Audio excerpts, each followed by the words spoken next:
प्रधानमंत्री मोदी की और गोदी मीडिया की कितनी किरकिरी हो गई, इस वीडियो को देखने के बाद आपको समझ में आ जाए तो अच्छा, ना आए तो कोई बात नहीं, फिर किसी दिन बात कर। खुद अपने ही पांसे में फंस गया। प्रोग्राम ये सेटल किया गया था सूचना प्रसारण मंत्रालय के द्वारा कि भाई कोरोना वैक्सीन के बारे में ये बताया जाए, ये रिफंडेबल मतलब फंडा फैलाया जाए कि प्रधानमंत्री मोदी ना होते तो स्वास्थ्य मंत्रालय भी मेरे अंडर में है। सब कुछ अंडर में है भाई, लेकिन विदेशों में तो थू हो रही है ना। विदेशों ने अगर आपको तानाशाह घोषित कर दिया तो क्या होगा।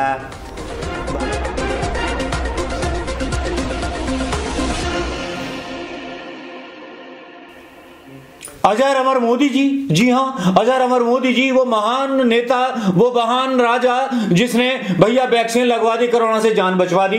किसी को ये नजर नहीं आता कि इसने कफन तक नौचवा ली है। किसी को ये नजर नहीं आता कि लोग पैदल पैदल चल पड़े थे, लोग रास्ते में मर गए। लेकिन यहां गोदी मीडिया हमेशा बात करता है, ऐसी बातें करता है जैसे कि भगवान बनाने पर तुला हुआ हो प्रधानमंत्री मोदी को। लेकिन भगवान बनाने से होगा क्या? जो असलियत है वो क्या छुप जाएगी? यह असलियत कहीं पहाड़ों में जाकर के कहीं गुम हो जाएगी? यह असलियत छुप नहीं सकती, ना लाखों में, ना हजारों में, ना करोड़ों में। यह असलियत सामने आएगी। लेकिन आज गोदी मीडिया एक भूल कर गया, ऐसी भूल कर गया जिसमें खुद अपने ही पांसे में फंस गया। प्रोग्राम ये सेटल किया गया था सूचना प्रसारण मंत्रालय के द्वारा कि भाई कोरोना वैक्सीन के बारे में ये बताया जाए, ये रिफंडेबल मतलब फंडा फैलाया जाए कि प्रधानमंत्री मोदी ना होते तो लोग कोरोना से मर जाते, ये फ्री वैक्सीन नहीं मिलती तो लोग मर जाते, ये ना होता वो ना होता, ये ना होता वो ना होता तो ये हो जाता वो हो जाता। बस इन्हीं की कहानियों के आसपास सब उलझे रहे। लेकिन अब आज अचानक ऐसा हो गया कि लाइव बेइज्जती प्रधानमंत्री मोदी की हो गई, लाइव बेइज्जती गोदी मीडिया की हो गई।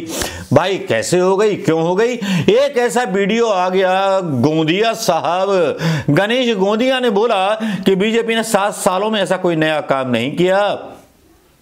जो अभी तक जितनी सरकारें आई हैं सभी सरकारों ने मुफ्त टीकाकरण किया है, बीजेपी ने कोई नया काम नहीं कर रही। लेकिन बीजेपी एक नया काम कर रही है कि फोटो छपवा रही है वैक्सीनेशन पर, राशन पर फोटो, सब जगह फोटो, हर जगह फोटो। लेकिन इस फोटो वोटो के चक्कर में कितनी लंका ढह गई, प्रधानमंत्री मोदी की और गोदी मीडिया की कितनी किरकिरी हो गई, इस वीडियो को देखने के बाद आपको समझ में आ जाए तो अच्छा, ना आए तो कोई बात नहीं, फिर किसी दिन बात कर लेंगे। ये वीडियो सुन लीजिए। मैं बीच में नहीं बोलना चाह रहा था, पर आपने 4 मिनट बोल दिया, अब मुझे भी 4 मिनट चाहिए। मैं गिन रहा हूं। नहीं, आप उनकी बातों का जवाब देना चाहते हैं? हाँ। अपने सवाल पूछना चाहते हैं? मैं पहले उनकी बात ले जाना चाहती हूँ। मैं पहले उनकी बात का जवाब दूंगा। वैक्सीन की बात का? हाँ, उसका जवाब दूंगा। इस देश में अतीत में जितनी महामारियां फैली, कांग्रेस का शासन था, और आपके बाहों पे भी जो चवन्नी जैसा निशान होगा ना, वो कांग्रेस के शासन का निशान है। और ये भी बता दूं आपको, अभी तक जितनी सरकारें आई सभी सरकारों ने मुफ्त टीकाकरण किया, मुफ्त। आप कोई नया काम नहीं कर रहे हैं।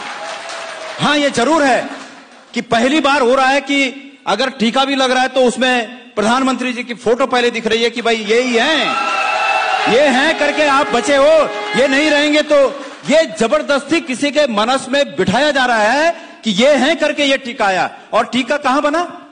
कांग्रेस के द्वारा निर्मित प्रयोगशालाओं में टीका बना है। आप भूल जाइए, आपने 7 साल में अगर एक नई प्रयोगशाला बनाई हो, भारतीय जनता पार्टी की सरकारों ने इस देश में कोई नया काम, एम्स कांग्रेस की देन है, तमाम प्रयोगशालाएं कांग्रेस की देन है। मुझे खुशी है इस बात की, और कांग्रेस के शासन की देन है। लेकिन उससे बढ़कर यह बात है कि वो हिंदुस्तान की देन है, भारत की देन है। मुझे इस बात पर फक्र है। आप इसको किसी एक व्यक्ति का श्रेय मान रहे हैं कि उस व्यक्ति का श्रेय है। माननीय कौशिक जी, ये हमारी बाहों पर बने ये चवन्नी जैसे निशान ये दर्शाते हैं कि अतीत में भी ऐसी बीमारियां आई और उस समय की सरकारों ने बिना प्रचार के मुफ्त में पूरे देश के लोगों का टीकाकरण किया।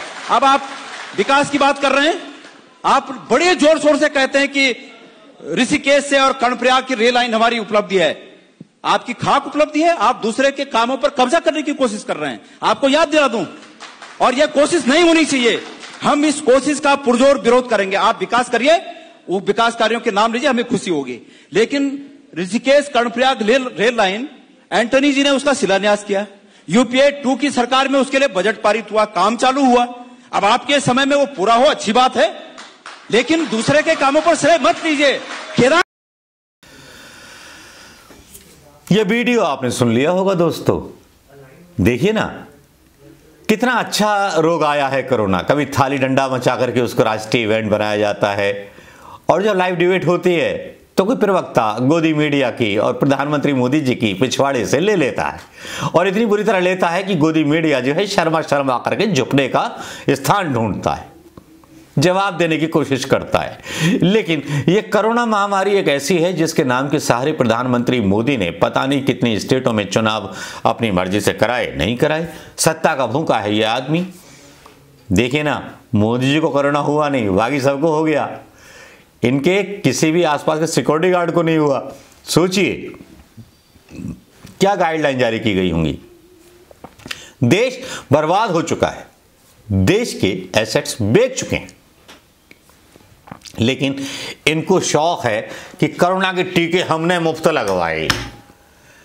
अरे आज नेता बने बैठे हो, कांग्रेस के जमाने के वो वैक्सीनेशन याद कर लीजिए जो आपको जब बच्चे थे जब लगवाए गए थे इंदिरा गांधी जी जवाहरलाल नेहरू के जमाने में, और आप उन्हीं के खिलाफ उल्टे सीधे प्रचार करते हो। आज गोदी मीडिया भी फंसा हुआ नजर आया, मोदी साहब भी फंसे हुए नजर आए। जिस तरह की प्रवक्ता ने इनकी धूंध छान दी, ऐसा लगा कोई जूता लगा रहा हो इनके सिर पे और इनकी अकल को झाड़ रहा हो, अकल को सुधार रहा हो। लगा तो ऐसा ही, क्योंकि नेशनल मीडिया पर पहली बार हम यूट्यूबर्स काफी कोशिश करते रहे, लेकिन नेशनल कथित नेशनल टीवी, इस पर पहली बार किसी ने इतना भयंकर बोला कि मतलब गोदी मीडिया का चेहरा उतरा हुआ था, पिटा हुआ चेहरा था, देखने लायक चेहरा था। आपने भी देखा होगा किस तरह से शर्माए से लोग नजर आते थे, किस तरह से बहके से लोग नजर आते थे। वाकई में मजा आ गया। लेकिन अब इसी कोरोना के नाम पर चुनाव को रद्द कराने की कोशिश की जा रही है। सुप्रीम कोर्ट और न्यायपालिका का सहारा लिया जा रहा है, क्योंकि 5 राज्यों में चुनाव में होने वाली हार का डर भारतीय जनता पार्टी को सताने लगा है। और वो सताने इसलिए भी लगा है क्योंकि लगता है भारतीय जनता पार्टी को खुद एनालिसिस कराने के बाद कितने अच्छे काम नहीं हुए हैं। धर्म की भांग हालांकि डोबो करके बांटी जा रही है हर मंदिर में, हर जनसभाओं में, हर नुक्कड़ सभाओं में, लेकिन ये कितना काम आएगी? किसानों का गुस्सा इनको बर्बाद कर देगा। हाल ही में बनी 2 फिल्में, एक अंतिम सलमान खान की और एक सत्यमेव जयते 2, जिसमें किसानों के बारे में कुछ डायलॉग्स बोले गए हैं, वो एक चेतना और क्रांति जगाने के लिए काफी हैं इस सरकार के खिलाफ। हालांकि दावा ये किया जा रहा है कि लोग जो हैं मोदी के बाद योगी को प्रधानमंत्री देखना चाहते हैं। हिंदू संगठन जो हैं विरोध में उतर आए हैं मोदी जी के।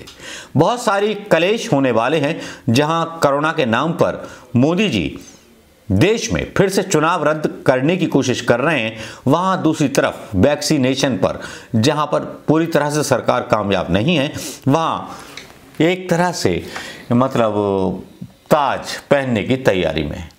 क्या मोदी जी कामयाब हो पाएंगे? क्या मोदी जी अपनी इस साजिश में कामयाब हो पाएंगे चुनाव रद्द करने वाली? और आज जिस तरह के जवाब गोदी मीडिया पर, नेशनल चैनल पर मिले, बाकी वो लाजवाब थे। अगर आपको पसंद आए हों तो शेयर करना मत भूलिएगा भाई। नमस्कार, जय हिंद। कितने मिनट होने?